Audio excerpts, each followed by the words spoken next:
So veganism is that essential searchlight that when we shine it on bull baiting or dog fighting or whatever these issues are, it's the same thing, right? We see animal use, we see animal exploitation, whereas the anti-bull baiter just sees a problem in that area and still contributes to all those other things that veganism actually stands against. It's not just a segmented, this is one particular thing that we have a problem with.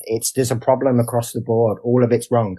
And this is where he's moving towards kind of clarifying what he said about animal welfare. He says in the vegan world, the creatures will be reintegrated within the balance and sanity of nature as she is in herself. So I don't know whether we'd use that kind of language anymore.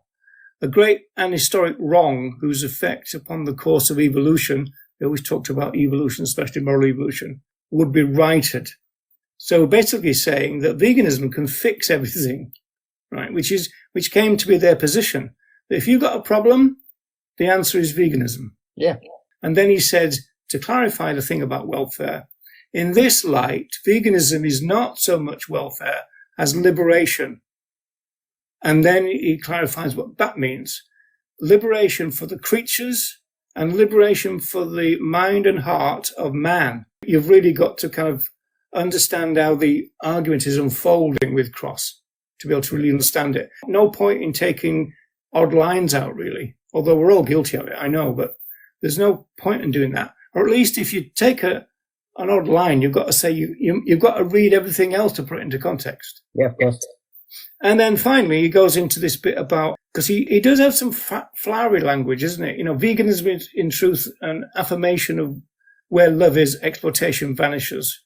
Which is, I think if he replaced the word love there with respect, that sentence worked perfectly. But yeah, at the end of the day, again, we've also got to think about who the audience are, using words that they're going to relate to.